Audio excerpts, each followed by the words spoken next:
Good evening and welcome to our Smyrna Town Council workshop to set our agenda for our July meeting. Before we move into our items for discussion, I'm going to ask Steve Sullivan to do our prayer, please. And Tim, will you do our pledge? Yes. You'll stand with us?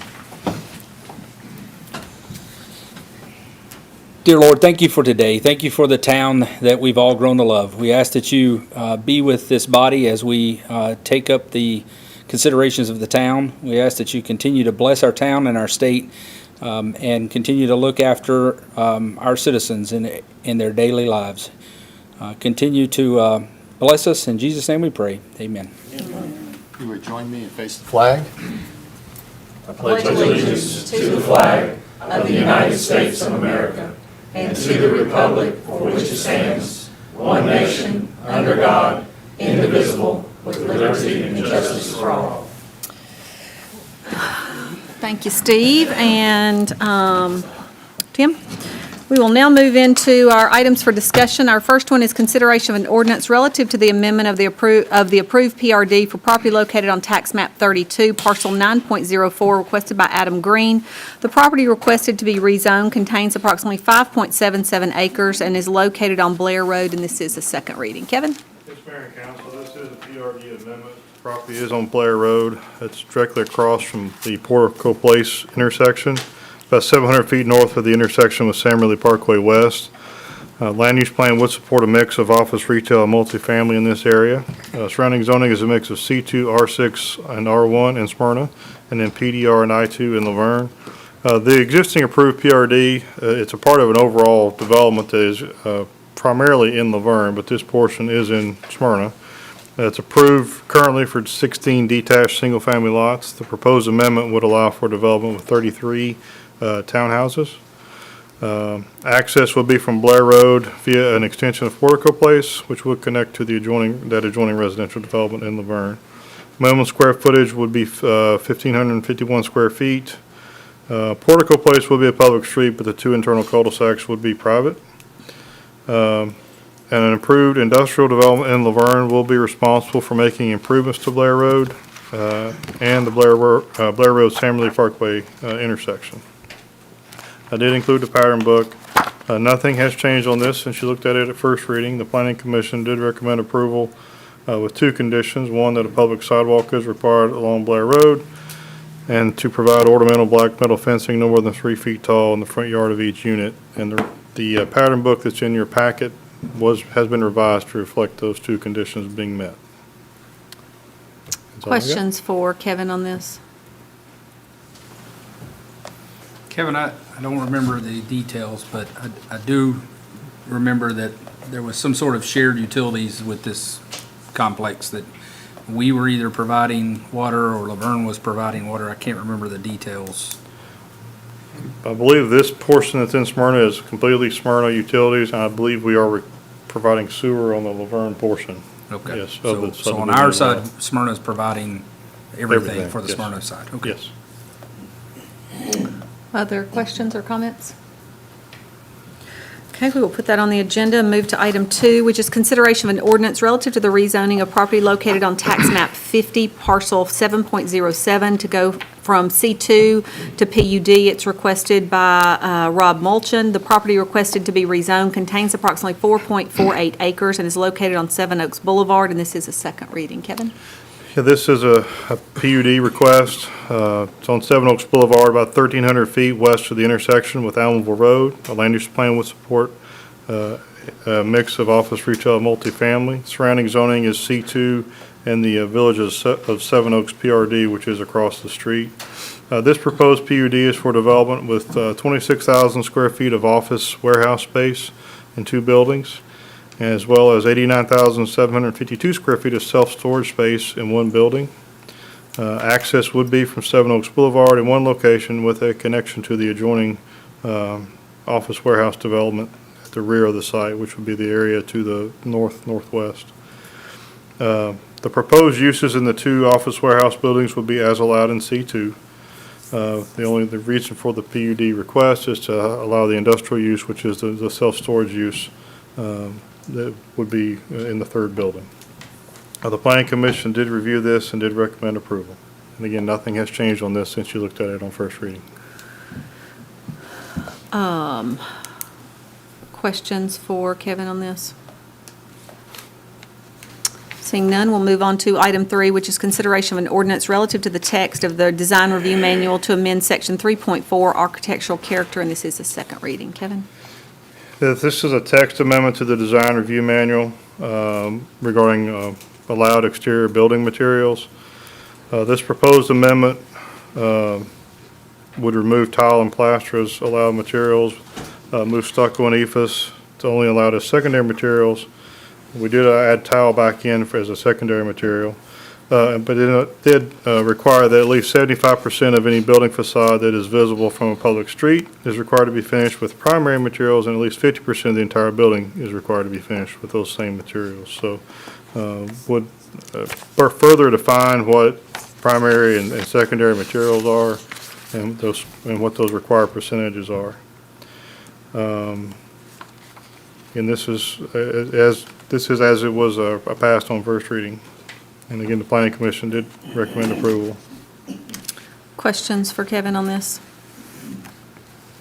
You said we did get tile added back, As a secondary material, yes. HC. You good with that? Yeah, but one day we'll go back to it and somebody will come in, they want to put in this beautiful tile building and y'all say, Mosaic no, we tile. took that out. No, we're going to say HG took that out. Whatever you need to do. Any other questions or comments? As far as seeing it from a public street, does that mean the public street that's in front of the house or any public street? It would be any public street. It would be any visible side. So if you have a situation where it's really the rear of the building is not visible at all, but maybe the front and the two sides are visible, then that would be applicable.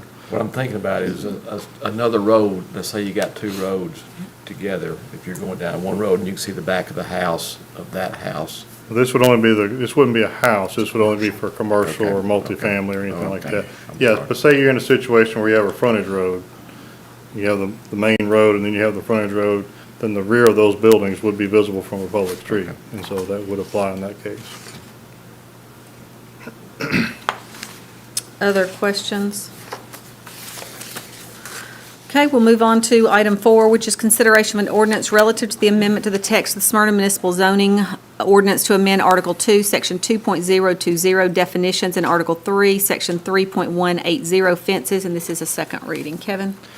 Yeah, this is something that the Planning Commission did review and did recommend to you. I know there's been some discussion today and other times regarding, since first reading about this, and so we're open to other interpretations or changes that people would like to do. But essentially, this was as it was drafted, it was as an attempt to clarify our ordinance with regards to fences and what's allowed and where. And so the proposal that we had been recommended to planning and had passed first reading would be to basically still not allow fences across the front of the property line, but would allow fences to extend further in towards the road along the side property line, but with limitations that they be low on materials and that not be any taller than 3 feet. So we had talked about some other things today internally with staff and have other options for consideration if you all would like to look at those. But that is how it has passed on first reading, and it has been approved on first reading and recommended by Planning Commission. So Remind me what we currently have in place. what's currently in place is there's a definition for a fence and a decorative fence. And the current definition was an attempt to allow for certain things but it's very confusing and it's hard for folks to understand. And the other issue is that definition is in a different location where our regulations for fences are. And so if you don't look at both, so it's easy to understand why people could be confused. But what we currently allow is any fencing can be on the side or rear property line as long as they're behind the front setback. So a privacy fence or any type of fencing. And just for clarification purposes, the front setback is going to be? The minimum setback that the house has to be set from the front property line. Okay, which So- usually In most zoning districts, it's 35 feet. In PRDs, a lot of times, some of our PRDs is 20 or 25. We've gone to 35 even in PRDs now. But for the most part, it's going to be 35 feet. So for most typically. parts, they can't start for 35 feet Correct. Okay. From the property line. from the property They line? can't enclose their front yard then. No, No. It says you can't enclose. you cannot enclose the front yard. So, Currently, or in the proposed changes, you could not enclose the front yard. Right. but I know we've had at least one case I can remember recently in BZA where there was a fence across the front. They were trying to enclose it, and we just made them move it back. So- As long as you, yeah, like we had one where the house was 50 or 60 feet off the road. I mean, we've got a few of those in town where they did go, they were 35 feet back, they could enclose the front yard. But that's only in a situation where the house is set further back. So they can enclose the front yard as long as they stay out of the setback. Right.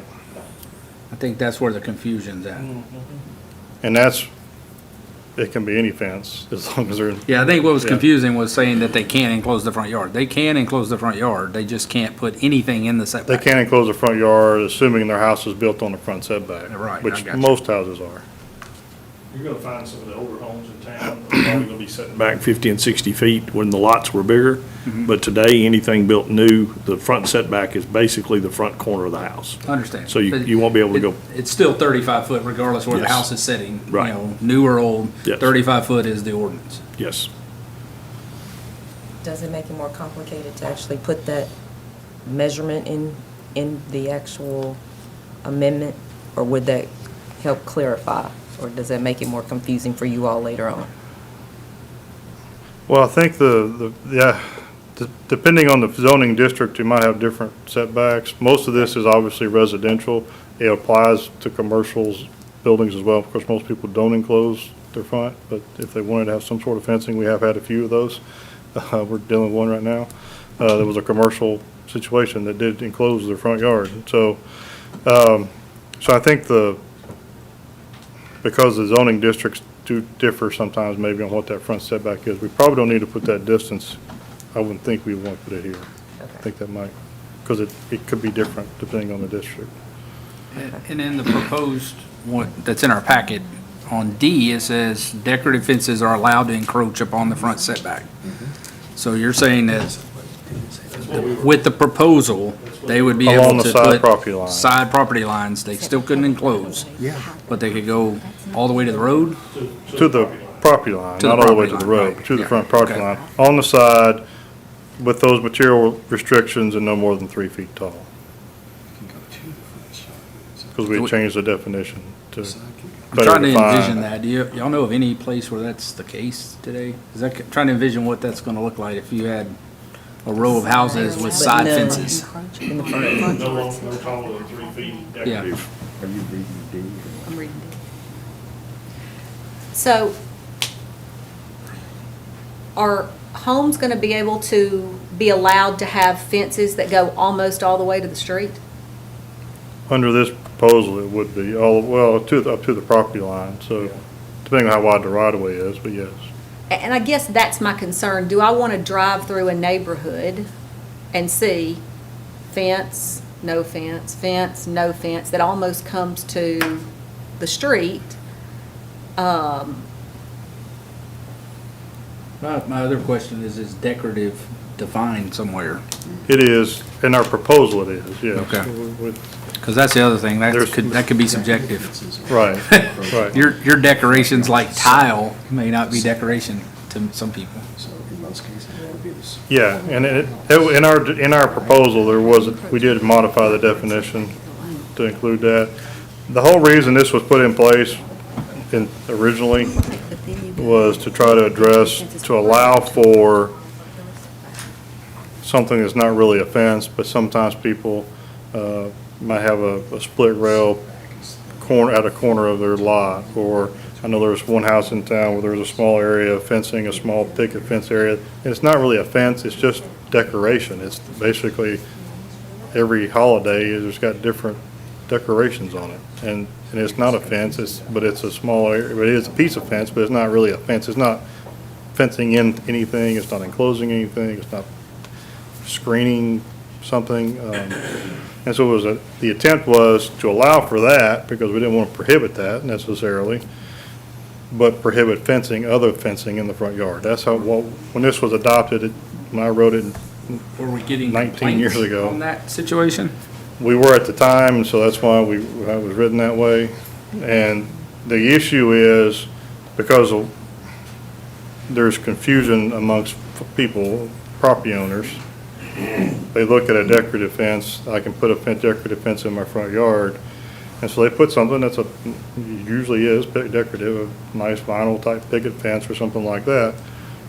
And it isn't what was the intent of the ordinance. It is a fence that's screening an area or completely enclosing or going all the way down to the front property line or whatever. And codes is having to enforce it on them, and there's confusion amongst them. The idea we were trying to do, whatever we end up with is fine. There's nothing, I don't know that we're trying or completely sold on what we're proposing here. Our idea is to try to come up with something that's more clear and easily understandable and enforceable, and for the property owners and citizens can understand what we're getting at. That's So- And I the whole think one point. thing we're still dealing with too, and I think it has to be said here, one of the things is, they're supposed to come in and get a permit to put a fence up, and a lot of these questions will be resolved when the permit is purchased. It's not a cost, it's just getting the permits. The permit is actually a zero cost to the citizens, but they don't come in and get them. And then after the fact, codes finds them, and that's where the problem comes in, because now they've invested in the fence, or they've done some work themselves, and put a fence up, and I understand, they're upset because we're telling them they gotta take it down. But if they'd come in and got the permit on the front end, a lot of this would have been resolved that way. So I guess you need to hear from us as a council, do we want fences in the front yard? Do we not want fences in the front yard? So then you can make it consistent in both areas. Is that what I'm hearing you say? And consistent in both areas, and to amend our ordinance so that it's clear, right? And so, What about other communities? What are other communities doing in regards to fencing on the sides? most communities we found actually allow for fencing even to enclose. They regulate height, they might regulate materials, but they actually will allow more than what we allow currently or even in the proposal. We had some concerns about that from a fire safety standpoint, as well as you end up getting water meters, enclosed or whatever. So that was why we were trying to avoid the enclosure, complete enclosure of the entirety of the front yard. But I guess I have some concerns that if it's confusing to me on this and all of us, and we're asking questions, how does somebody read it that's reading it off the website or whatever and understand it? right. Would y'all be opposed to deferring it for 30 days and let them go back and maybe rework it and bring it back to us? Would y'all be opposed to that? No. I would also like to hear specifically what other communities are doing. Sure. And I guess, council, what do we as a council want to see? I mean, are you okay with fences going to almost the road? I was thinking. And I'm thinking about some of the houses there in Murfreesboro, like on Thompson Lane. There's a house, and I think a Purtle might have used to live in it. It had a big brick fence that was, even had the gates there. And I've seen, people, because of security, have done that. So I don't know if we did this, would it keep us from, if somebody wanted, for security purposes, could they do it or not? Not what we recommended, no, sir, because it couldn't go across the front, unless they were, again, at least 35 feet off the road, or whatever the setback is. You also have off the road. 3-foot height, which And we the also have the fence you're 3-foot talking height about is limitation, 6 too. foot probably. I think it was every bit of it, Yeah. So, I mean, what do we kind of want to see to help kind of give them direction? The tough thing about this is so much of it's subjective to the neighborhood that it's in, and how the neighborhood is developed. Is it, R6 or R2, R1? Well, and then also the age of the neighborhoods. I'm assuming if you went College Street, some of the neighborhoods, behind Front Street and whatnot, you're going to see some white picket fences in those front yards. So I'm assuming those would probably be grandfathered. Any of those have been there Because they've been there predating our forever. zoning ordinance, yeah. But it does speak to what HG is talking about as far as the character of the neighborhood too. Yeah, it's kind of a slippery slope, right? Right now, the way it is to do this, you have to come to BZA and get permission to encroach. And generally, we don't approve those exceptions unless there's a hardship.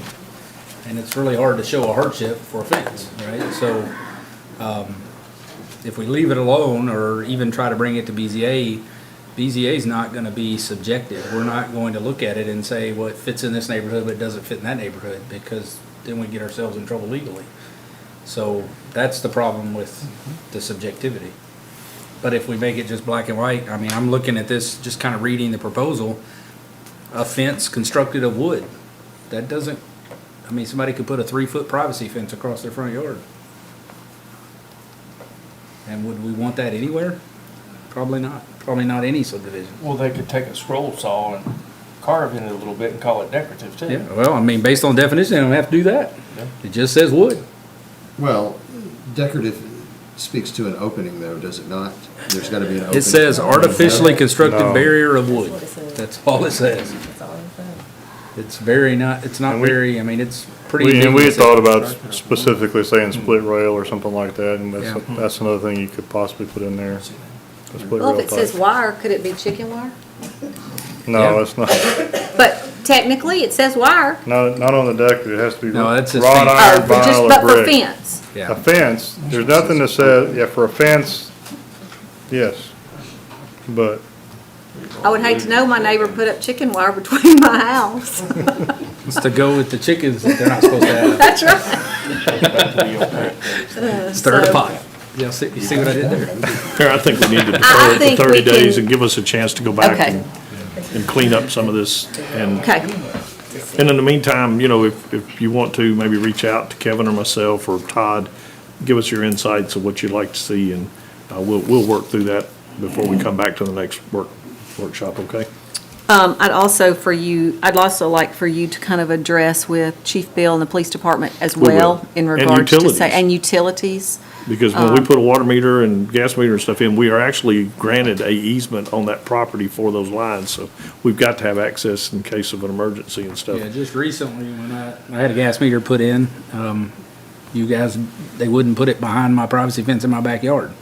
So I had to do some finagling and some crazy piping. We've got to get have it access back to there. that, so. Yeah. Okay, so we will defer that one for 30 days and bring that back to our next workshop. Item 5 is consideration of resolution approving funding for nonprofit organizations for the fiscal year 2021-2022. Hey, Rex. Hello, Mayor and Council. A resolution stating the agency, purpose, and amount must be approved before any funds can be distributed to nonprofit agencies according to guidelines established by the Comptroller of the Treasury in the state of Tennessee. This is a housekeeping measure we do each year, and staff recommends approval of this resolution. Questions for Rex on this? Okay, we'll put that on the agenda. Item 6, consideration of an ordinance relative to the amendment of the Town of Smyrna Municipal Code, Title 15, Motor Vehicles, Traffic and Parking, Chapter 6, Parking. This is a first reading. Jeff? Yes, Mayor and Council, the only thing that this amendment would do is it just makes, in addition to the codes department, the enforcement mechanism that the police on 605, motorized vehicles and residential property, 606, storage and parking of tractor-trailer trucks and tractor-trailers, and 609, prohibiting parking on certain surfaces. It just allows the police chief as well as codes to do those, because a lot of those infractions may be after hours, and you wouldn't want to wait for codes to come in at 8 o'clock or whatever. But we still are doing warning tickets unless it is. First First time is a offense. warning ticket, and then if same license plate gets tagged the second time, then they get a ticket. Okay. How is that working, just out of curiosity? Okay. So far, I think It depends on who you asked. If they got a ticket, they probably don't like it, so. I think it seems to be working very well. Again, I think maybe our complaints have decreased a little bit, so I think we're trying our best to get that word out. Great. Okay. It's going to continue to be an issue at times, but it's ours, so. The more people that their kids have cars and all that, and we've got 5 and 6 cars in a household, it's, yes, that's right. That's one of the, I'm sorry, but that's one of the things we do run into.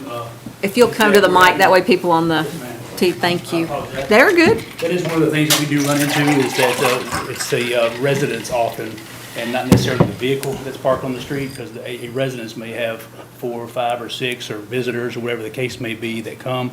So oftentimes, we're trying to reach out to the homeowner, the resident there at the home, and make that contact there as opposed to the vehicle itself, so.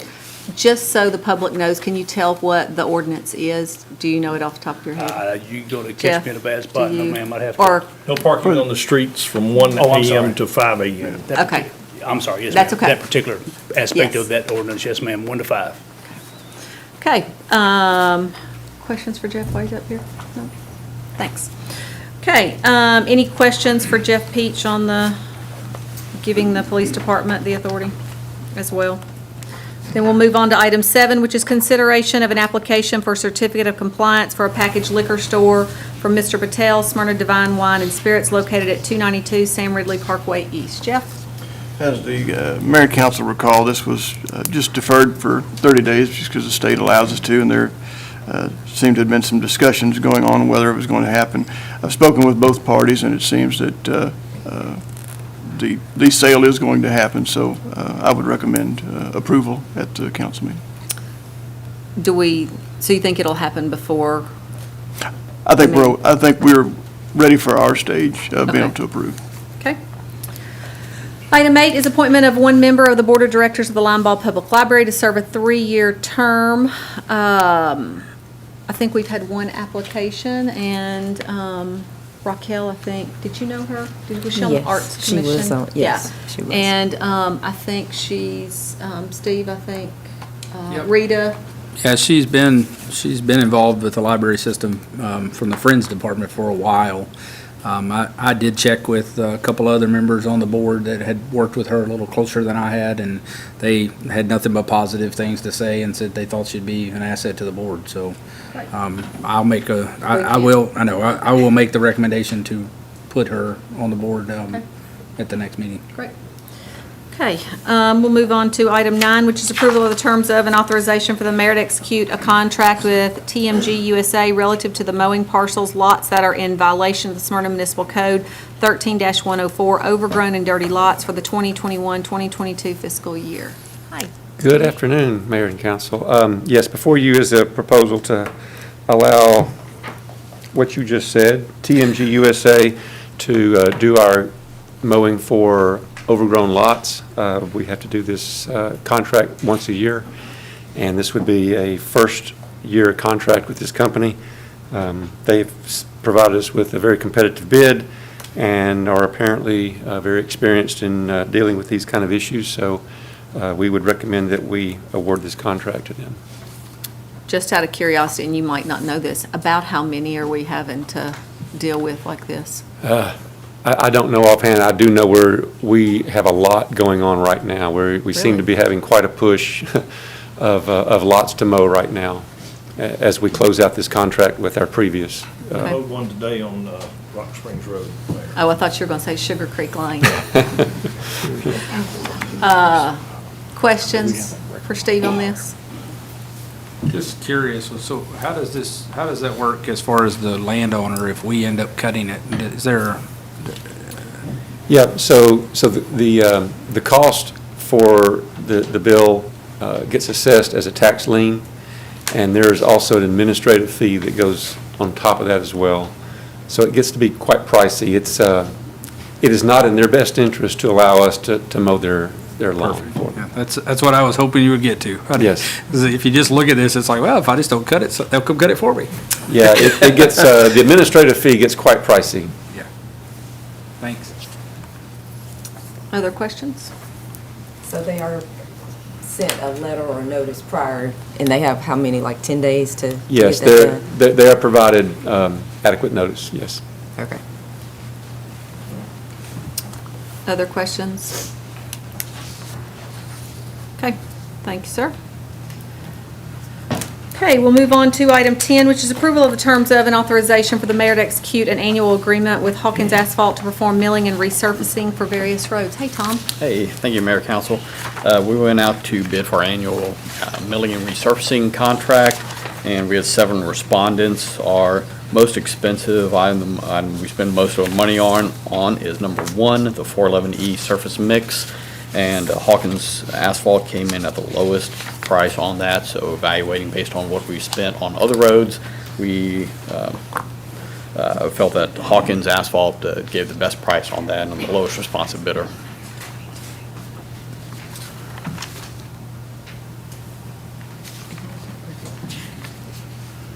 Questions for Tom on this?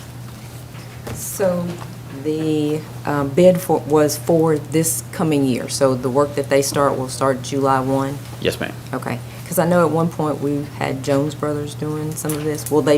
Did they finish up, or are there things that they need to finish up before? This is on the milling and resurfacing, Yes. not on like Okay. the road project, so. Okay, so I thought they were doing some of those No. as well. Okay. Yeah. Other questions? Okay, we will move on to item 11, which is approval of the terms of and authorization for the mayor to execute an agreement with Kerr Brothers relative to the street striping services for various roads around town.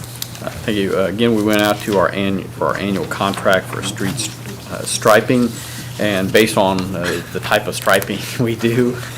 Get in trouble with that. Yeah, you gotta make sure you pronounce Gotta that say it word fast. exactly right. That's right. Most of the striping we do is the thermoplastic striping, and as you can see, Kerr Brothers came in at lower than Marking Impressions for the thermoplastic. That's where we spend a majority of our money on, is in thermoplastic. So when we evaluated based on previous years of what we've striped, then Kerr Brothers came in at as the lowest responsive bidder. Any questions or comments on this? What is an LM and what is an LF? LM is a linear mile, LF is linear feet. Got it. Okay. Other questions? Okay, we'll move on to item 12, which is approval of the terms of and authorization for the mayor to execute a 1-year contract extension with Sweeping Corporations of America to provide street sweeping services for the town. Thank you. We currently have an agreement with Sweeping Corp of America, and they've been doing a really good job as far as any of the special sweeps, sweeping the state roads as well as any of our curbed collector roads. We're looking to extend that agreement with them for 1 more year. Questions on this? Actually, did the price stay the same for this new contract, or did it go up any? It stayed the same. Okay, I thought so. Okay, item 13, Tom has asked us to pull, so we will not have that one. It hopefully will be back on the next workshop. So we'll move on to item 14, which is approval of the terms of and authorization for the mayor to execute a contract with Bush Construction relative to natural gas construction additions. Yes, ma'am.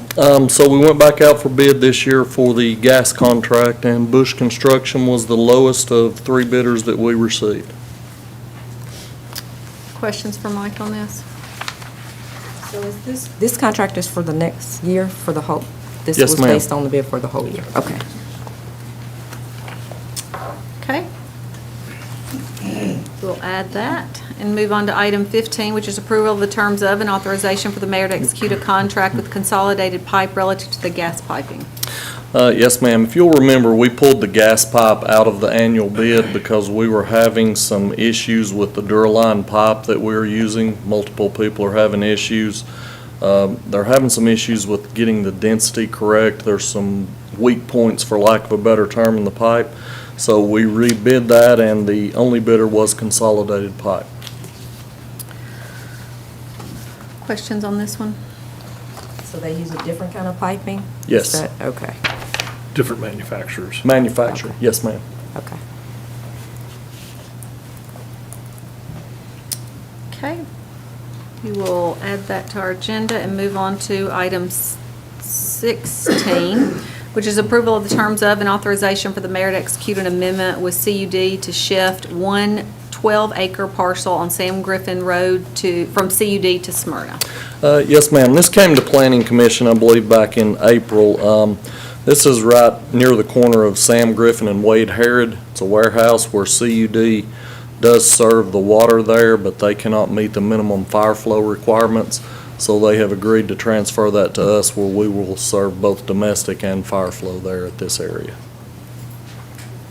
Questions for Mike on this?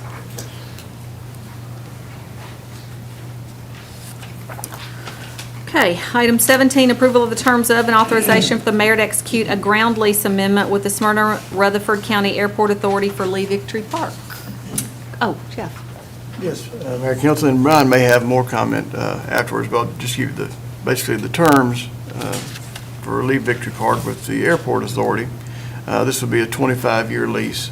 And previously, as far as the rate that had increased had been with CPI, where now it's just going to be a standard 1% annually. But this would put us out to 2046 with the Lee Victory Park attached to the existing lease. I think a lot of times people are surprised that we lease that property and that it doesn't belong to the town outright, I guess you could say. So,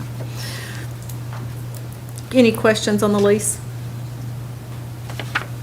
Okay, then we'll move on to item 18, which is approval of the terms of and authorization for the mayor to execute a 7th amendment to the lease agreement with the Smyrna Rutherford County Airport Authority for the property currently being utilized for the Smyrna Municipal Golf Course. Yes, Mayor and Council, as well with the Airport Authority, this is will give us another 25 years on the lease with the golf course, and this includes the executive course as well, all encompassed. Similarly, it will also be a 1% instead of CPI each year, and the annual sum beginning will be $120. Questions for Jeff on this? Brian, I appreciate y'all going back and negotiating this. So. Okay, item 19 is approval of the terms of and authorization for the mayor to execute an agreement regarding tap fees with the Smyrna Rutherford County Airport Authority. Jeff? Well, I thought I had my notes, but I know this one well, so I don't need my notes. There will be some brief changes, some of the wording, but it will still be the same idea. Just working with Jeff Reed, the attorney with the Airport Authority. This, to give you a little bit of a brief history, there had been a deed from many years ago that had allowed for tap fee waivers for the Airport Authority on certain easements where there were lines. Obviously, we support the Airport Authority. We're 40% ownership. But what we want to make sure of going forward is that if tap fees are waived, that it's just for the benefit of the Airport Authority, and if it's someone else that's constructing at the Airport Authority, a vendor or those types of things, that those fees should not be waived. And this agreement just basically states that. Questions on this? I think that's pretty fair. Any problems or concerns? It's a cleanup of interpretation of what they had interpreted on the original versus what we interpreted, and it's a fair, as you said, a very fair way for us to clean that up, so. Okay, item 20 is appointment of one member to the Parks Advisory Board to serve an unexpired term ending in 2022. We've had quite a few applicants. If you are still interested in serving on the Parks Board, you can submit an application through the town website, and it will be considered up until our meeting on July 13th. Okay, moving on to item 21 is the Parks Master Plan presentation. Mike? Thank you, Mayor and Council. As y'all well know, we've applied for a grant, LPRF grant, with the state of Tennessee. Part of the requirements of that grant is to have an updated master plan within the last 5 years. Our master plan was last updated in 2006 through 2020. So we've got Kimley Horn on board to update our master plan. Basically, what you're going to see there is a lot of rollover from the original master plan, well, not the original, but the 2006 version. And you're going to see some new ideas that we've discussed at the park board level. So we've got to approve a plan as part of that grant and have it approved by town council, hopefully at the July meeting, to include in the grant application. That being said, it was time. We were actually going to wait a year or two to do that since we've been building a lot here lately, but we went ahead and updated it. And I think what you'll see is a lot of things in there. Just notice in the master plan, the items in the improvement area that have dates next to them follow our 5-year capital improvement plan. So that's why you see dates next to those. Some do not have dates because they've been discussed, but we didn't put dates next to them based on the budget. Just know whatever's in there, every year when we go through the budget cycle, we consider these things. Sometimes things change. We have opportunities where a developer may donate some land and we end up going there because utilities are there, it's already annexed, that type of thing. And things are going to change. Todd Lane in the old plan was actually to become a neighborhood park as we moved out to Cedar Stone. Well, things slowed down and we ended up improving Todd Lane, and now those are pretty nice fields with new lights in some areas, so we plan to keep that. Rotary Soccer Park, back in the old plan, was scheduled to be, we were going to move football there and move soccer out to another, a bigger spot at a community park. Well, as time went on, those parcels don't exist for a big soccer park, so we actually, the league bought the land next to them and we expanded the soccer park. So that's kind of the things that happen in master plans, but we've got it on paper. So Alicia Ely is here with Kimley Horn. I called them back late spring when we found out we had to do this, and they're doing about 6 other community master plan updates and done a fantastic job. I like the simplicity of this. They met the minimum requirements for the grant, but also give us direction as we move into the next budget cycle. We did run this through the Parks Advisory Board this month, and they voted to pass it on to Town Council for consideration. That being said, it is in draft form, so if you have changes or things you want to see added or deleted, we can do that. And just like the old plan, we still refer to the Greenway Master Plan and sometimes the Bike and Ped Plan that Kevin did, and even the old master plan. When we see those opportunities come before us, we have all those documents at our leisure to work on there. But again, everything we do is based on what budget, what's improved in the budget. We know we can't do it all at one time and don't plan to. So I'm going to let Alicia speak with you and do a short presentation. And if y'all got questions, does anybody have any questions before Alicia comes up? And after she gets done, I'll kind of wrap it up, and you'll have another shot to ask questions. All right, Alicia. Thank you all. I appreciate it. Well, I'm going to change the slides here really quick.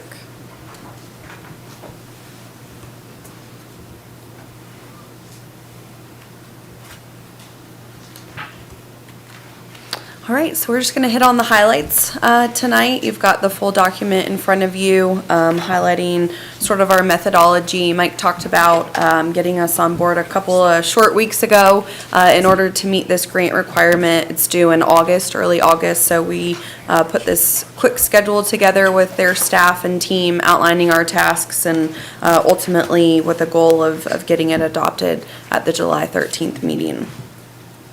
The highlights, essentially the table of contents of the document in front of you. We've outlined some community engagement that we facilitated. Hopefully you all saw that and were a part of that. We looked at existing facilities and analyzed those. We looked at programming that Parks facilitates, benchmarking. I'll talk through that, but essentially comparing Smyrna with some peer communities and then ultimately putting those goals together. As Mike mentioned, we met those minimum requirements for TDEC in order for them to approve this plan.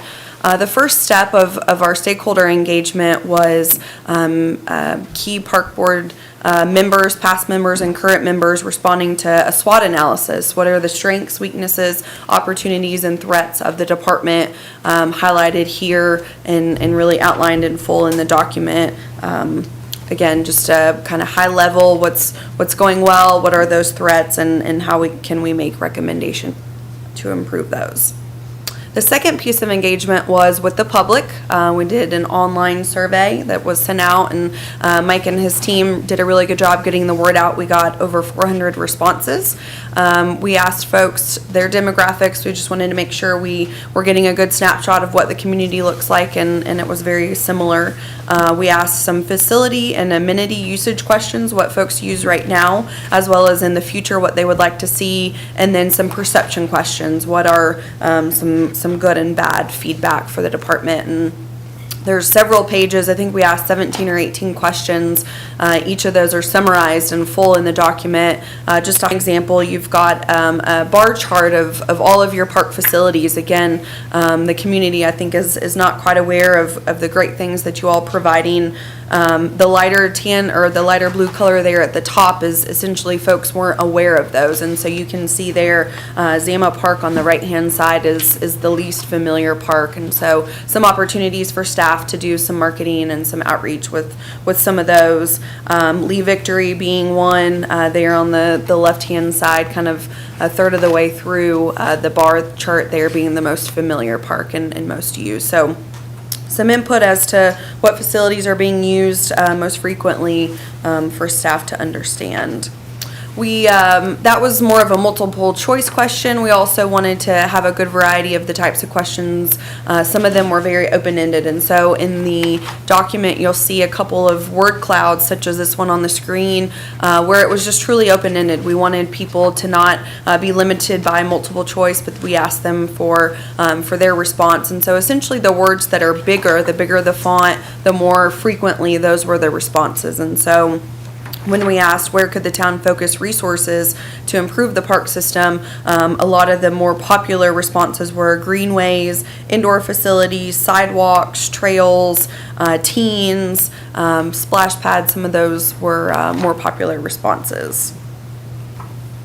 Another major component of the plan was evaluating all of the existing facilities. TDEC wants to know, before you make recommendations, what is it that you currently have? And so we went through each of the existing facilities, and then on the right-hand side of the screen, you'll see one of these pages for each of those. Essentially, we outlined what all the current amenities are in that facility, and then you'll see either a green, yellow, or orange bullet point next to it in front of it, ultimately grading it good, fair, or poor. TDEC required the condition of those amenities to be outlined, and so that's why the colors you'll see there.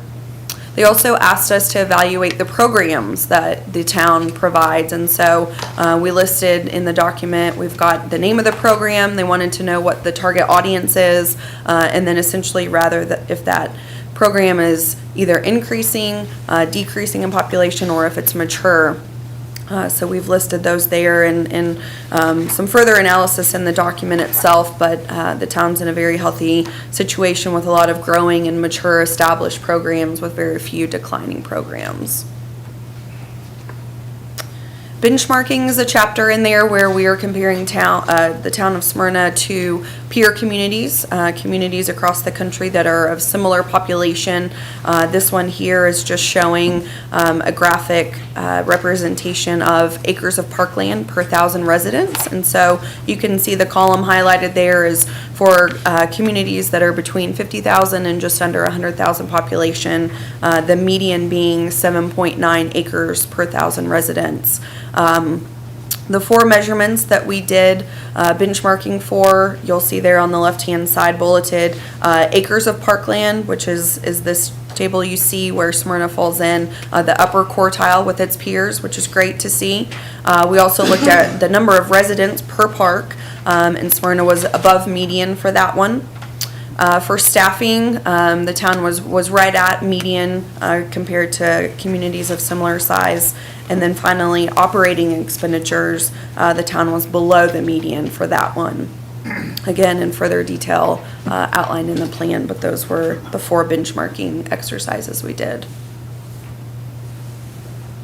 And then I won't go through all of the details, but again, all of the data that we collected, all of the conversations we had, all the engagement facilitated ultimately led to the suggested implementation goals. So this slide is highlighting overall department goals, short-term, midterm, and long-term goals for Mike and his team. And then we go through each specific park, looking at short, mid, and long-term goals for making improvements to those parks. And again, I won't go through those. I think, Mike, you wanted to hit on some of the highlights of those. So feel free to ask questions, and then I'll leave these up here if Mike wants to go through those. Long-term goals normally over 5 years, or is it even? Yes, sir. I forgot to mention that. This is a 10-year plan, and with this TDEC requirement now, they do require it to be updated every 5 years at a maximum, but it is ultimately a 10-year plan, and so we would expect that to be, anywhere between 5 and 10 years would be expected to be long-term.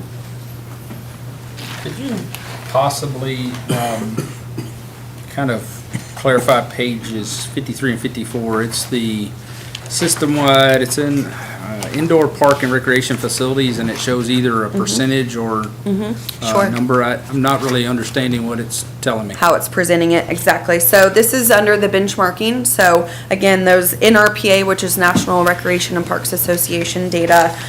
So the chart is showing you, for example, arenas, the first line on page 53. And so it's essentially saying communities of your size that do provide an arena, there is one per 66,000 residents is what that means. And then unfortunately, they're presenting the data in another format in the same table. Let's find a percentage one here. Indoor ice rink, for example, the percentage. So only 17% of communities of this size do provide actually an indoor ice rink. Okay, gotcha. And And that would then- apply to the same thing on the chart on 54. It's basically presented the same way, right? Exactly, Okay. exactly, for outdoor. So 53 was indoor facilities, and then 54 is for outdoor facilities.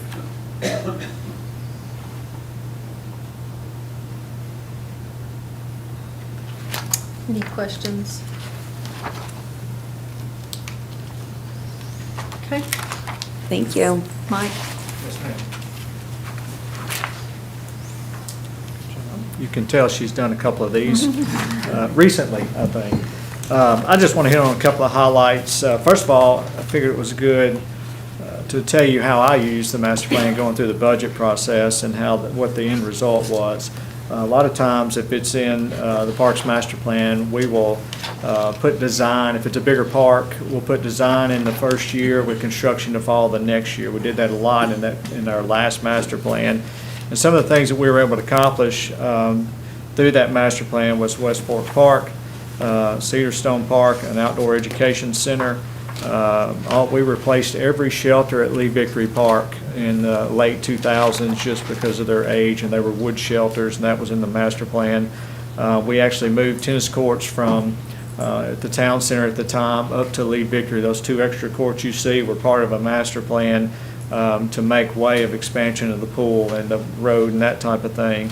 Lee Victory Recreation Park lights and fences were done in the mid-2000s. They were part of that plan. So that's kind of what you use those for, and we're able to refer back to that plan during the budget cycle just to make sure it's part of that.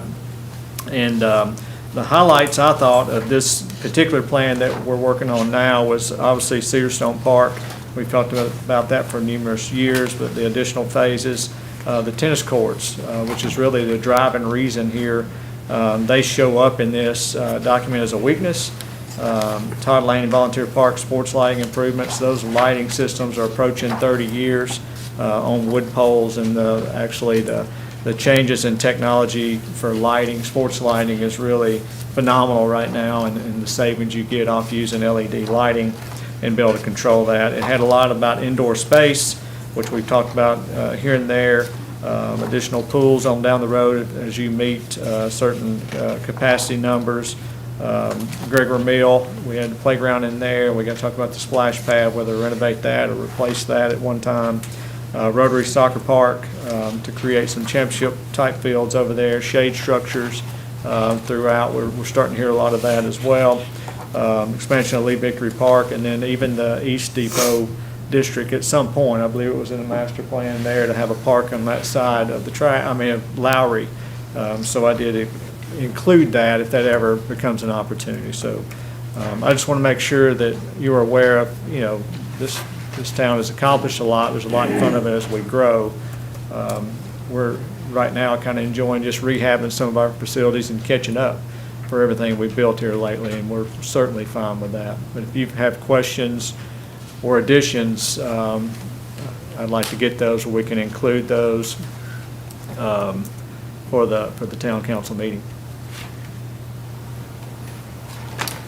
Questions or comments from Mike? Mike, I appreciate you taking this on. It looks very comprehensive. It's put together well. I really like what you provided us here. Gives us a lot of good detail. Yes, and we appreciate that. And I mean, a lot of things you've mentioned are things that probably all of us have heard over the last few years, Yes. things that are starting to come up for renewal or replacement. Oh, yeah. And maybe, I think a lot of times we kind of forget that, baseball field, a basketball court, tennis court, a splash pad, they don't last forever. They have a lifetime, they have a life usage, and it's time to either replace, remove, do something different. Yes. And so it's kind of good to see that you're considering those items that are coming up, Yes. even though it may be 5 or 6 years away, that we're still planning for that. Well, I appreciate that, and I tell you what we're running into a lot is not being able to get parts for older items, whether it's lighting, whether it's splash pads, whatever that is. I mean, there's a point where those manufacturers quit making it, and you have to deal with that. You know, We've seen I that a live couple of times. essentially next door to the splash pad, so Yes. I see the traffic, and I mean, it gets a tremendous amount of use for the 4 or 5 months that it's running, but I also see town trucks over there an awful lot. Yes, you do. Working on it, trying to keep it running. Yesterday, for example. I go by there and I see 3 or 4 trucks, and I'm thinking, what's broke down? Yeah. So, but yeah, it does get a lot of usage, It but it does, also yes. is a lot of maintenance. Right. And it's, just to help you out, we do backwash that about every 3 hours because of the usage.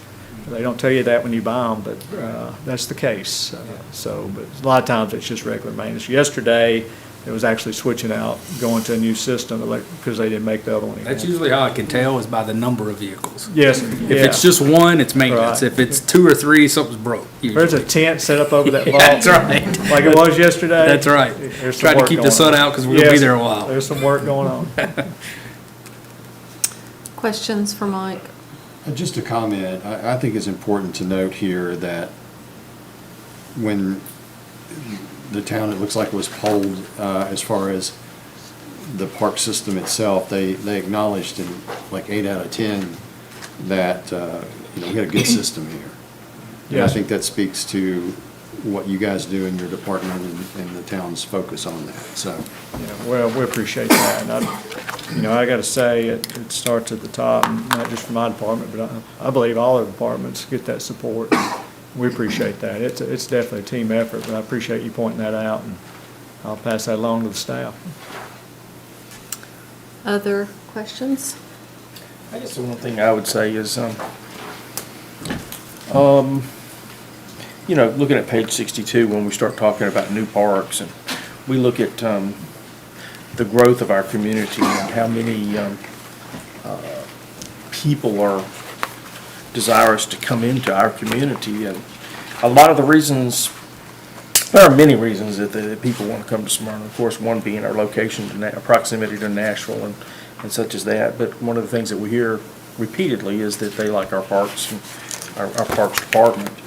And, with as many people that are moving into our community, I just think it behooves us to give some consideration to, a couple of these are spelled out as exactly where the park will be. The Lee property, for instance, there, I think we've already acquired, that property was given to us, I believe is what it was. But in the other areas, it's getting out ahead of where this is going to be. The old saying, they're not making any more land. And I just think it would behoove us to start getting more finite on where these parks are going to be and trying to acquire something to get us into those, into a mode. And not necessarily that we go out and build it, but that we have the place to build it. And it's a lot like we did with Cedar Stone Park. Cedar Stone Park, we talked about buying Cedar Stone Park or a park in that proximity for many years before we actually bought it. And then it was years after that before we actually, I'm not gonna say broke ground, I'm gonna say broke rock out there to build that park. But, you know, that's, to me, that's what a master plan is. It sets it out in front of you and says, this is what we're going to do. This is what we believe that our community needs. You know, that's, you know, you can call it whatever you want to, but it's a needs book is what it is. So, you know, next week at planning, you know, I was seeing how many, new residences are planned for our community, and one of the things we talk about with the new construction of homes in our town is that a lot of people don't want big yards. You know, they want to come home and then they want to go out and play, and one of the places they want to go play is in our parks. And as the lot sizes get smaller and smaller, then our parks become more and more important to our community. And I just think that we need to be aware. It's a good point. You start thinking about the current town limits, and then you talk about our urban growth boundaries. And, you know, it's a matter of time before we're going to extend to that urban growth boundary. And when we do, we would then have citizens that are miles from the nearest park if nothing changed. So we've got to be prepared as developments out Jefferson Pike and further out Almaville Road and even towards Murfreesboro down Old Nashville Highway. We've got to be prepared to, in our designing and planning and what we do approve, that there's land earmarked or set aside for parks. So that being said, I wanted to say thank you for continuing the vision for. Oh, yes, ma'am. Continuing to look long-term at what we need to be doing and for putting the plan together. Yes, ma'am. So that we can be Appreciate it. aware of what things we need to be looking at long-term. Right. Agreed. Anything else? If you have comments as you kind of do a deep dive into this, if you will let Mike know so we can address those at the council meeting. Yes, ma'am. Thanks, Mike. All right, thank you. Okay, Brian, I know we have a couple things under other. Yes, ma'am. Apologize that we have these two things, but some things cropped up for us that did need attention tonight. The first one was we received a contract renewal on our CityWorks, which is the software that we use in our codes department. I shared that with you today, so I would just ask that it be added to the agenda for approval at the proper time. Questions on that item? Okay. Okay, the second one was, the mayor received an email from TDOT, which I received as well. And it's a final change order on the Weekly Road Swan Drive for funding. I think it's change order number 7, is that right? Number 5. So we would ask that that be approved so the mayor can sign it, so we can get our funding from TDOT. Okay. Questions for Brian on this? Jeff, did you find out if that's the way they're going to start sending stuff? They did not answer, but I'm assuming that it is. Okay. Okay. Which I think is nice, actually. We'll just have to wait till it goes through council to do it. Right. So, It'd be a good way to track it. yeah. Questions on this one? Okay. Anything else under other, Brian? No, ma'am. Okay. Status reports. I'll start in the back. Hal, anything? Steve? Tom? Jeff? Did Brian tell y'all aren't allowed to speak? I did not. Kevin? Oh, Kevin's the brave one. I do just want to reiterate that we are in the middle of the FEMA map update, and there's opportunity for folks if they want to come by and see the maps, see if it's affecting their properties. There are several properties in town where it is affecting you, some good, some bad. So I would encourage anyone who has concerns about that, let us know. We'll be happy to help you out with that. Great. Questions for Kevin? Thanks. Kathy? Chief? Mike? Make it quick. Y'all will see everything that's going out for this month, but one thing it may not be on everybody's calendar yet is the Blue Raider Blitz, and that is going to be held at Lee Victory Park, and Kathy is going to push that out, but there'll be coaches for the football team. They're going to 6 different communities to do this, and there's a lot of alumni. When I saw some of the information about how many alumni, MTSU alumni, live in Smyrna, I thought that was very interesting. But July 28th at Lee Victory Park, that will be happening, so if you can mark that on your calendar. That's something we don't get to do every year, but we're awfully excited about that. It's my understanding they're going to have inflatables and food and drink. Yeah, and food, and we're setting up near the playgrounds, that way. And you don't have to be an alum to come, so. Right, it's kind of automatic crowd Yep. over there. It is a hot time of year, but they're doing it in the evening, so just Yep. mark that on your calendar. Thanks, Thank Mike. you. Jeff? No? Mike? I was curious why you wore the orange and white and not black and gold tonight. Because I'm a Tennessee fan. Oh, because you're Tennessee, even though they got put out of the series? He's a Tennessee fan at home. Oh, okay, at home. Jerry, any comment to that? No, I'm just laughing at it. As you're watching your team in the series? At least one more game. That's right. Rex? Omaha.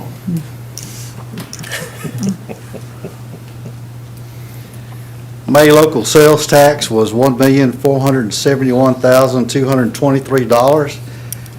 That gives us a year-to-date budget surplus of $2,926,612.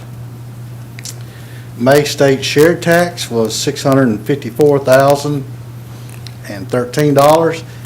That gives us a year-to-date budget surplus of $454,446. And we've had the auditors in all week, and we've started preliminary work on the audit. Rex, does it ever end? It's either budget or audit, sometimes it's both. Questions for Rex? HG, comment? Just get ahead of the game. Let's all shop local. There Keep you our go. money here at home. That's why our sales tax is good. That's exactly right. Todd? You have some updates for us? Charles? Mayor and Council have a couple. As you know, Sam Ridley Parkway constructions continue. The pace has really picked up out there. Like I said, we're getting the side slopes put in, the paving. We're getting the rock put down on the east side, so curb will be going in on that side very soon. And work also continues on Old Nashville Highway, which is a developer's project, but that work continues also. And one of the big things is on the Lee Victory Recreational Park, the entrance, that construction started Tuesday. So as you can see, for at the Nolan Road end, that you can see that the trees are starting to be removed to make way for the new road. Great. Questions for Charles? On the interstates out there, we can see beginnings of the ITS system infrastructure in place with the signs and such as that. And I see them putting on,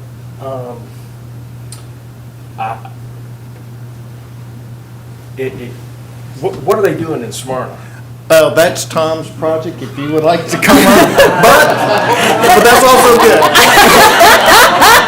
Well, I only give him credit for it, but that's part of our traffic management system that we're putting in.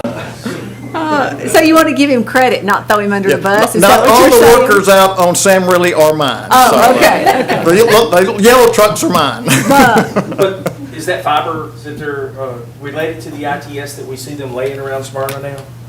And you thought you was going to get to go away and not go out home? No, I appreciate the opportunity to talk about it. There's two kind of projects going on at the same time. There's our project, which is the ITS Phase 1 and 2. We are the ones putting in the fiber for that. TDOT is doing the I-24 Smart Corridor project. Of course, both projects are going to come together and integrate together. They have put fiber down I-24 along the way, and they have connected the DMS boards that you see along I-24. We will be interconnecting our fiber that we are currently installing along Sam Ridley into the fiber they have at 24. And also, we're working with United Communications to put additional fiber in. Eventually, in phases 3, 4, and 5 of our ITS project, we're going to be going around the south side of Smyrna to Amaville Road and interconnecting fiber along that route to I-24. So what that does is give us a continuous backbone, so if there is a break, there's I forget the right word to use for it, but it can go, go back and forth between, rather than if it's cut, it's severed, so. Redundancy, thank you. I knew you were, I knew you knew the right word, but thanks for the help. Yeah, it was a little bit of a redundant system, and so it would be a big benefit to us as well as TDOT to be able to get those signals under When will control. the citizens start seeing benefits of any of it? Well, as soon as our phase of the project, and in fact, I think they've already seen a lot of benefit from the perspective of, again, the DMS boards on. Also, with I-24 Smart Corridor project, they've put some pull-offs. If someone has a car trouble or anything like that, you can get it off the road rather than leaving it on the shoulder. So there's some benefits out there already.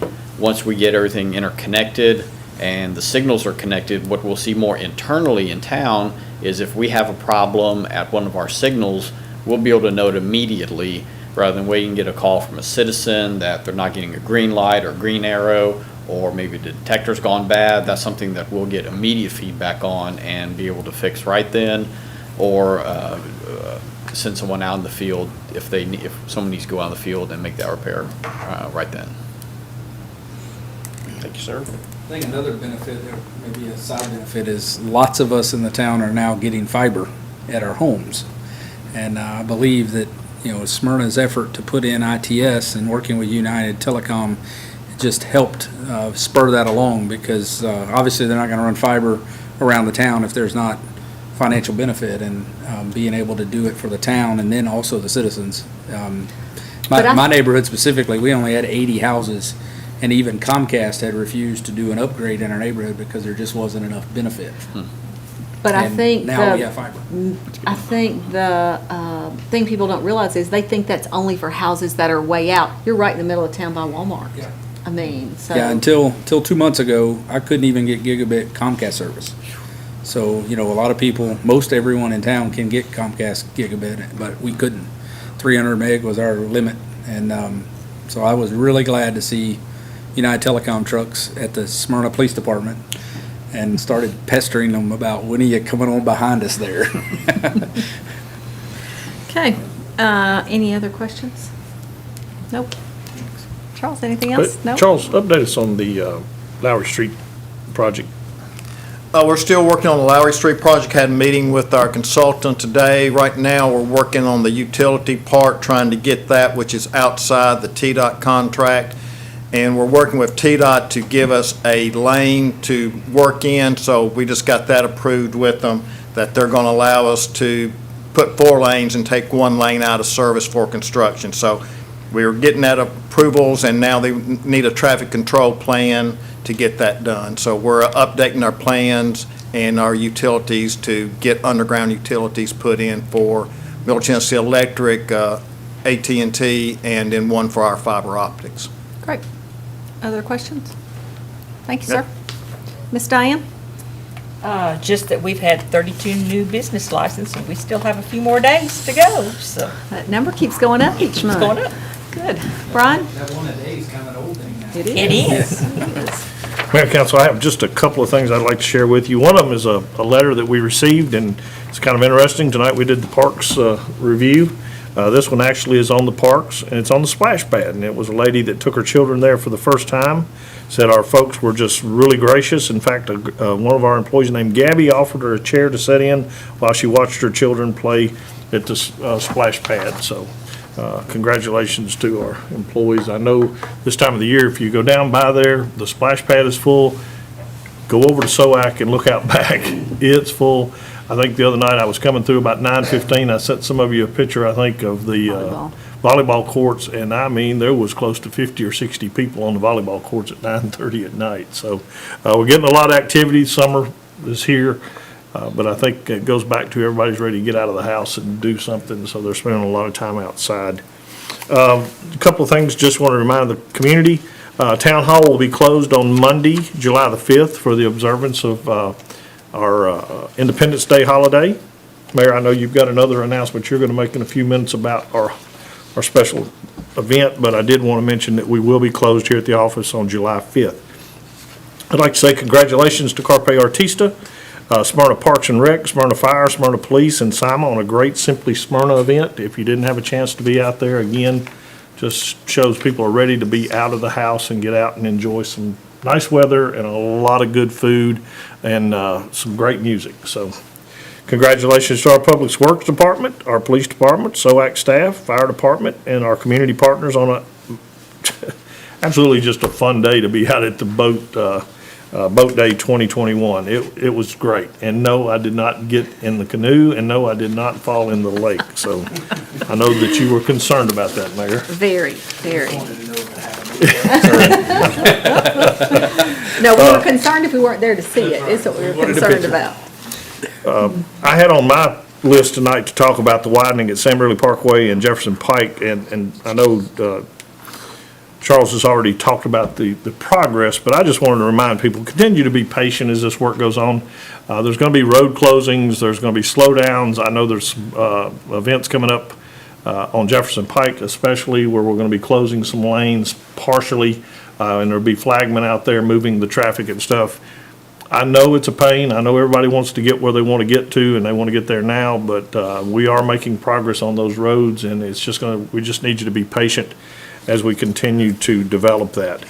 On another note, we've had several calls, and I wanted to update the community on this one.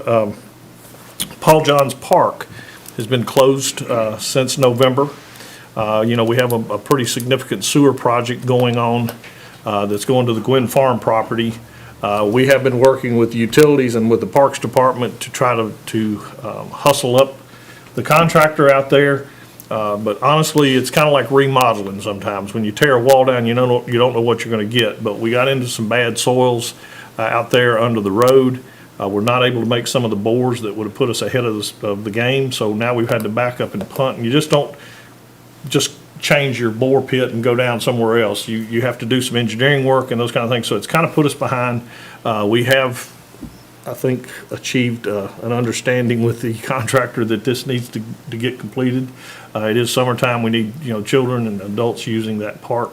But be patient with us. We are going to be moving back and making another bore attempt a little further back in the park area. But hopefully we can get that cleaned up in the next 60 days and get us moving forward and hopefully that park open back up. But please be patient. It's a significant project and it just takes time sometimes. I think I'm becoming like HG. I don't tell you to shop local. I always tell you shop local, but that's not my moniker. But love where you live, folks. We still continue to have issues with litter in our community, and I know a lot of people are passionate about it, as we are as a council and as the town is. But it's a conscious decision that you make individually to throw something out the window and take away from the beauty of our community. So, get a trash bag for your car. When you stop at the service station, there's always a garbage can there. Wait and throw your cans and your McDonald's bags and those kind of things out when you get there, or when you get home close to your garbage can. We would sure appreciate it. I will tell you, as town manager, probably the two major calls I get in our community is trash and speeding. And again, both of those are things that you individually make a conscious decision to do. Slow down, enjoy the town. Drive through the neighborhoods like your children were playing there, or if you really want to get at the old heartstrings, think about it as your grandchildren are playing there, and give them some room. Don't litter, and we would appreciate it. The last thing I have to share tonight, Mayor, is a bit somber. I never enjoy doing this, but I do want to make the council and the staff aware of a couple of things. We've had some deaths in our family. We had one of our firemen, Ryan White's brother, passed away unexpectedly here a couple weeks ago. We lost a great friend in Judy Ross, one of our dispatchers at the police department. Mark Hardy, who works in our codes department, his granddaughter passed away unexpected. And then also in our Treasury Department, C.C. Morrison's father passed away, and those are big losses for our family. I know that each of these families would appreciate our prayers and continued support, and we will do that. And then the last one I had was just, wasn't sure if everybody was aware of this, but Mayor Cole in Laverne's sister passed away about 2 weeks ago unexpectedly. So just want to share those unfortunate issues. But we are reaching out and loving on these folks, and just keep them in your prayers. Thank you, sir. Jeff?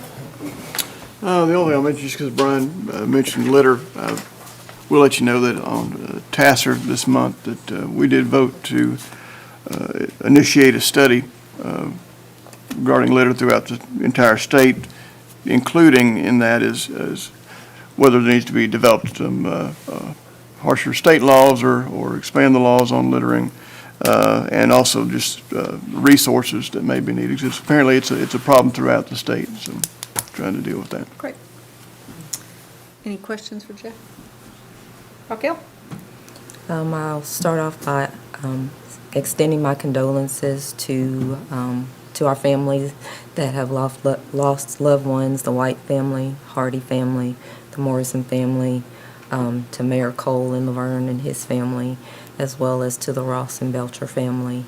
And I also want to add to Commissioner Robert Stevens, who lost his grandmother this week. I would like to extend my condolences to him and his family as well. Then I also want to say that it's been a busy time of year, just like Brian has said, and so I was able to participate in a couple of the things that he mentioned, the Simply Smyrna. I actually ran over and went to boat day for a few minutes, didn't get in a canoe and didn't fall in either. And then also participated in the farmer's market, which is also going on every Saturday from 8 to 12. So I want to remind people to come out to that. And then I also participated in an event for the first time that was held here in Smyrna, and that was a Juneteenth event. And so that went off really well as well. And several of the individuals came out and supported that, so I thank y'all for that. And I think that is everything for me, because I think you're going to talk about 4th of July. So I will say I hope that everyone has a safe and happy 4th of July as well. Great. HG? Condolences to the families of those who have passed. And, over the past month, it's really just been great to get out, and the different events that we've had in the community have just been tremendous. I mean, whether it be the Juneteenth thing all the way back to the Memorial Day celebration and everything in between. And I look forward to the upcoming 4th of July one, the 2nd of July, excuse me, if that's not stealing your thunder over there, Mary Esther. But, it's just great to see the people of our town having a good time and getting along so well. But, there's two people I figure that are watching that I feel sure that are watching tonight. One's your mother and one's my mother, so I'm going to give a shout out to those two tonight. I would probably agree. I've not gotten any text that I'm supposed to sit up or not chew gum. I understand, because right, most of the there time you go. She's usually texting me something, so. And past that, I think that all I've got left is to be kind to Mary Esther and shop local. Got it. Take care of it. Tim? Yes, condolences to our town of Smyrna family, the White, Ross, Hardy, and Morrison family. To Mayor Cole, Commissioner Stevens, condolences to their family. Big week, celebrated 30 years with Donna on Tuesday. Congratulations. Thank you. And today is actually my sister Teresa's birthday, so happy birthday to her. Anything else? That's it.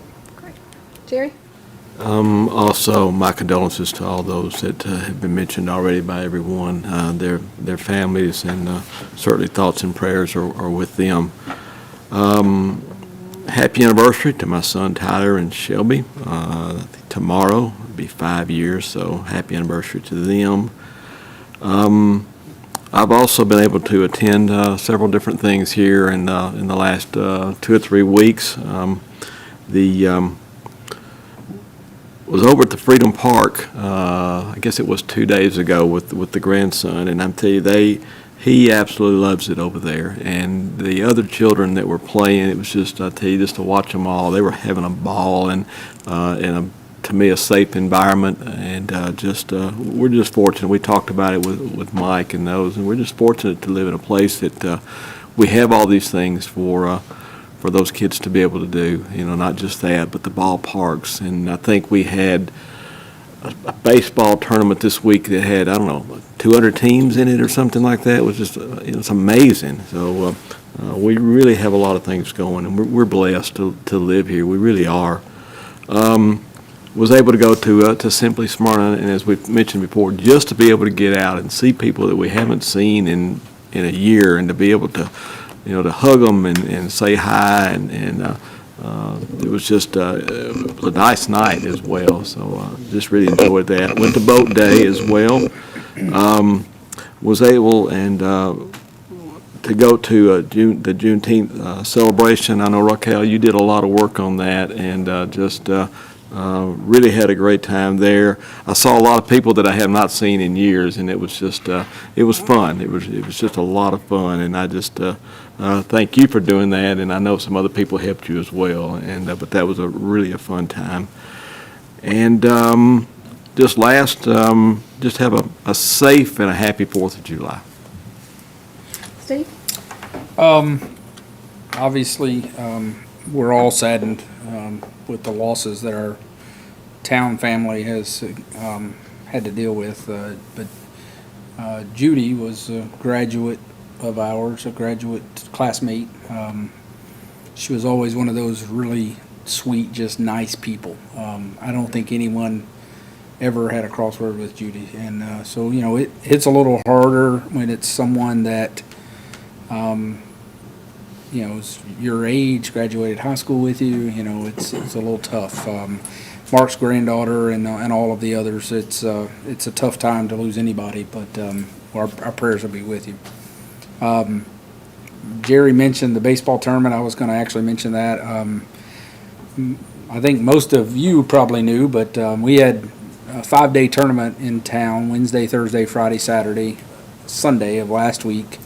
They used Cedar Stone and Lee Victory. It was a 200 team. They also used Cane Ridge, but there was a 200 team tournament. And the reason I bring that up is 5 or 6 times this year I've had the opportunity to help out on the behalf of adult softball. I've had the opportunity to work the concession stand at Cedar Stone.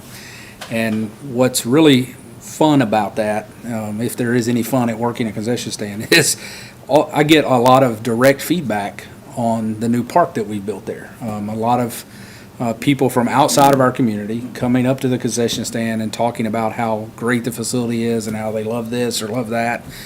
Provide feedback on, well, if you could do one more thing, you should do this, that kind of thing. But one interesting stat, we obviously take cash and credit cards there, and we served several hundred people or several hundred different transactions over the 5-day period, credit cards. The app that I use keeps track of how many of those are new transactions or new customers. So if they had ever been used by my system in the last 4 years that we've been doing it, then they would show up as a returning customer. 93% of the people that we took credit cards from over that 5-day period were new customers who we had never taken a card from before. And what that tells you is that's a lot of out-of-state, out-of-town people coming to our community as visitors, not moving here, coming here as visitors. Gas, restaurants, shopping, hotels, all of those things. And so a huge, huge impact to the community. The other thing that I got to hear from them was how well they had been treated. I had several people say that they had been at this restaurant or that restaurant and that they were just amazed at how nice and friendly and how everybody is. And so it's a testament to the town. And, I kind of look at it as part of my role as being kind of an ambassador for our town in that role. And it's been fun. I encourage you all to get out and try to meet those people when you find them, that they're in town for a tournament or something, to be friendly to them, but also to kind of talk to them. And you'll find out how good you have it when you hear about what they do or don't have where they are. So it was very interesting, very eye-opening to see that number come in as 93%. That's a huge number. That's all. Great, thanks. So a couple of items. First of all, Raquel mentioned our farmers market. It is open each Saturday from 8 to noon in the historic Depot District. And thank you to Carpe Artista and Smyrna Parks and Rec for the work you do to provide the opportunity for us to be able to shop and enjoy right in the heart of our community. Also, registration is open for the 2021 Top Gun Night Run. The race will be held Friday, November 5th at 7 o'clock at Lee Victory Recreation Park. The 3.7-mile course includes Smyrna Rutherford County Airport, Smyrna Golf Course with the finish line at the Captain Jeff Coos Memorial. Spectators and runners can enjoy live music and food trucks there in the park. The run will be chip-timed and certified and limited to 650 participants. All proceeds from the race benefit the maintenance and upkeep of the memorial. And you can visit our town website to learn more as well as to register. I think we are all super excited that our Smyrna Independence Day celebration will return on Friday, July the 2nd. Friday, July the 2nd, in Lee Victory Recreation Park. The festivities begin at 5 and fireworks begin at dark. Sam Ridley Parkway will be closed from Lowry Street to Fitzhugh Boulevard at 8:30 and will remain closed until the conclusion of the fireworks display. Stewart's Creek TV is partnering with the town this year to broadcast the fireworks display live on Smyrna Channel 3, Town of Smyrna Facebook page, and the Town of Smyrna's YouTube channel, and Stewart's Creek's TV's YouTube channel. So we're super excited that we're able to broadcast that live this year. So many people will get to see it that might not have in the past. A couple of things. I also want to pass on condolences. The one thing I will say about the town family is when people are going through difficult times, there's always somebody there willing to reach out a hand or have a shoulder for someone to cry on. And I hope those individuals have felt that over the last couple of weeks. We did receive the Motlow Award of Excellence in Philanthropy for the town of Smyrna for all that the town has done to help Motlow. They are such a gem here in our community for individuals to be able to stay here in the town of Smyrna and to attend college is something I think we're all very proud of. So thank you to Motlow for that. Brian, I think you and Todd attended CUD's retirement for Bill, and I cannot think of the new guy's name, and I'm probably putting you on the spot too. So we just want to say CUD's new guy? Roger Goodman. Who? Roger Goodman. Roger Goodman. Look at that young man back there. Just He's probably still got his business card in his pocket. Thanks, Todd. Congratulations on retirement as well as the new job. Also want to say congratulations to Tom Rose and those that helped you on the $950,000 grant that we received. Was it a CMAQ grant? Multimodal access. That's right, multimodal access grant, which will give us sidewalks on Lowry Street. And it'll go from, I know you've told me this a million times. Enon Springs to Sam Davis. So it's going to go from Enon Springs Road all the way down to Sam Davis where Pinnacle Bank is. So excited about that, and to know that we've almost gotten $1 million grant is pretty exciting for the town. I received a letter this week to Mayor Mary Esther Reed from Public Safety Director Chris Clark. The subject is on the small jet crash. Mayor Reed, Rutherford County would like to thank the town of Smyrna for your partnership during the recent plane crash on Percy Priest Lake. This event was truly emotionally and physically demanding. It required many resources, cooperation, and most of all, patience. Without your town's support, much of this would not have been possible. Your town manager, Brian Hercules, was on the scene offering assistance shortly after the grueling operation began. His presence was greatly appreciated. Your Town of Smyrna Fire Chief, Bill Cuberson, immediately filled our request of tents, fans, lighting, tarps, and other items. The chief also provided staff around the clock to make sure that our team had assistance when needed. These items were vital to our extended operation. Your town's PIO, Kathy Farrell, jumped into action assisting our county PIO, Ashley McDonald, with an enormous task of media relations and family correspondence, and was instrumental was an instrumental piece of our command staff. Words cannot express the gratitude for her professional assistance. In closing, we would like to thank the town of Smyrna for your partnership and desire to work as a team. Sincerely, Chris Clark, Rutherford County Public Safety Director. So to all of that was involved in this, I want to say thank you for reaching out and helping our neighbors in need. I think we're used to that here internally, but to know that we are also doing that when those around us are in need, and that they always know that we're willing to step up. So thank you to all of you that took part in that. I appreciate it. I was disappointed over this past Saturday.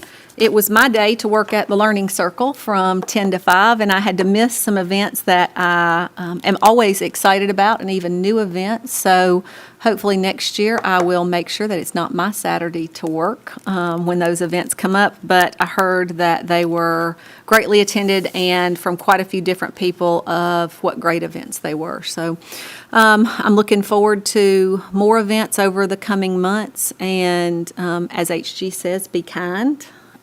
Be patient, and all we have to do is remember back to a couple of months ago when we were all at home looking at only our families, and be thankful for where we are now. So anything else? If nothing else, then we are adjourned.